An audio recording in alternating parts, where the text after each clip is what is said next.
Yeah, CEO, anybody can be a CEO. One person sitting in a room can also be a CEO. Yeah, right. So that designation doesn't matter. Right. So last time when he had interviewed me, he had come to my office to critique my film, but he had not seen the film. So I caught him lying over there. I asked him to see the film, and then I said, I'll give you interview only if you on camera you admit that you basically did such an unprofessional thing, which he did, and all the recordings are out in public. And this time they called me because of the success of the book. See, book is not a success, why would you call me? Right. Right? Right. There's no reason to call me. So they called me for the success of the book. When I met him, everybody told in my office, and my friends and people who I really trust, people who, not trust because I feel like trusting them, people who have a credibility, who have done work over many, many years and proved themselves. They told me, you have to be careful of these people because they are agenda driven. But I am new in this line, and I was very... I wrote you an email. Yes, I must I admit. also suggest... Yes. That you be suggested careful be careful of people, they are after you. Some people are... You told me very categorically. And they'll distort. Yeah. And what I do with such people, if it's not a neutral moderator, I tell them I'm going to record it also. I made that mistake. And never in my life I'm going to make that mistake. And that is how people create trust deficit in this world. I am trusting, I wanted to trust. Yes. And I definitely went to his den. I am calling it a den because I met those people, they run it like a gang. It's very interesting that everybody said don't go. A lot of people told me, and they are scientists and historians and educated people, they said these people have a very, very malicious agenda. But I went there, I'm not scared of anything because I I speak truth, so I don't carry the baggage of remembering anything. So when I went there, he committed to me that he will not edit anything. When I was leaving, you won't believe it, when I was leaving, I don't know why I had an instinct, and I told him, Abhinandan, you have to promise to me you will not edit one frame.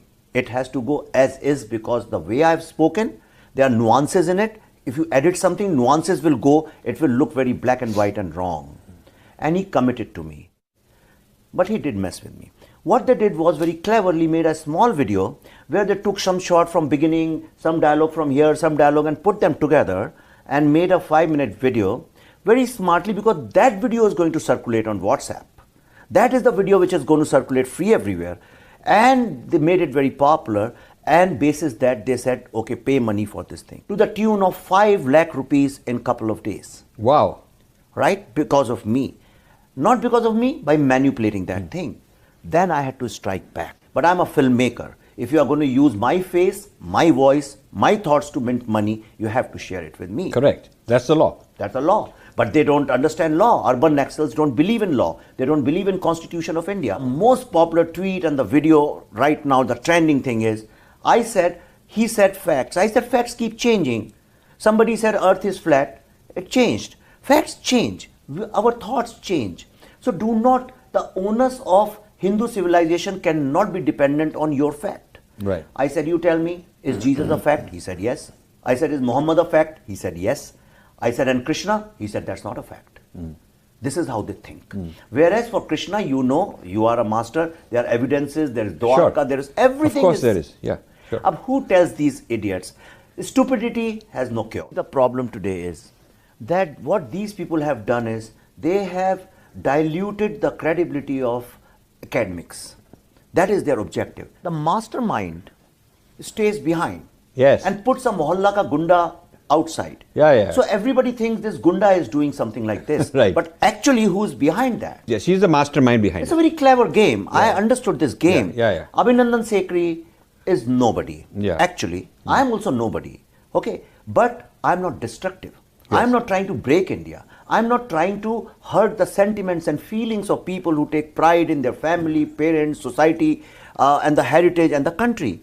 These people do that. They provoke you. Their idea is, their biggest weapon is to create doubt. They try to crack jokes about everyone.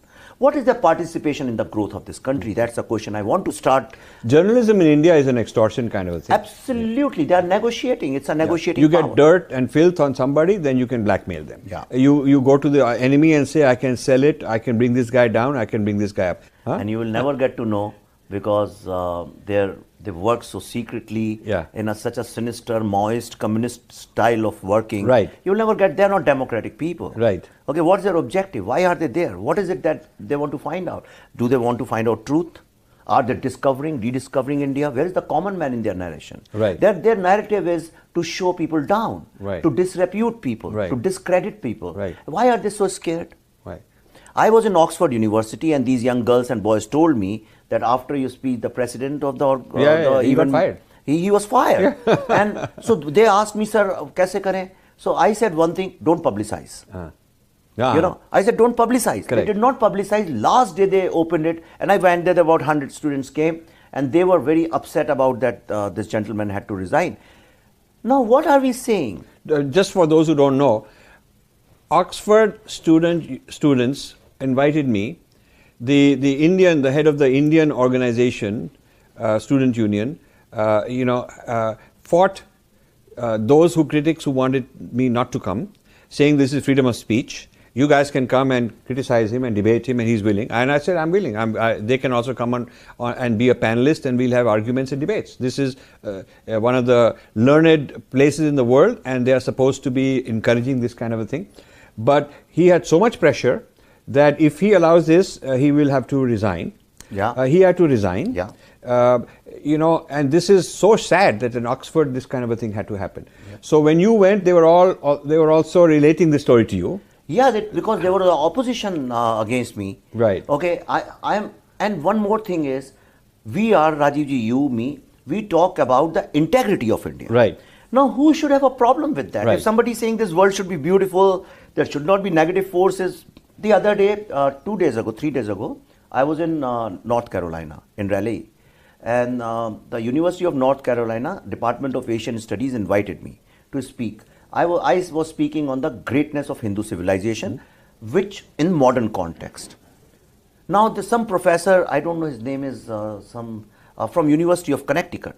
Suddenly, out of nowhere, he started tweeting abusive things about me, and he started writing to University of North Carolina saying that why are you wasting these funds? These are public funds. You can't waste on traitors and this and that. Oh my God! I am saying that India is the greatest country. Hindu civilization is the greatest civilization, and we should preserve this heritage. And this man is saying I'm a traitor. Yeah. Look at them. This left. And they talk about freedom of expression. So many times they stop your freedom. So we are open to a nice debate. They don't want to include us. They want to throw us out. And then they are the ones talking about freedom of speech. Yeah. And if you notice, anybody who follows me on Twitter or social media, I always engage with people. I'm always talking to them, but they never respond. People with half knowledge and sinister objectives can do something like that. Right. I want to, through this, your viewers, I want to tell something which I have been very seriously considering, that people like Rajiv ji have so much of experience, wisdom and research behind him. People like me have a lot of connect with the students. I am dedicating my life to them. But this is not enough. Two of us cannot win this war. It's a very big war. These people are well funded. These people have big terror organizations funding them, working for them.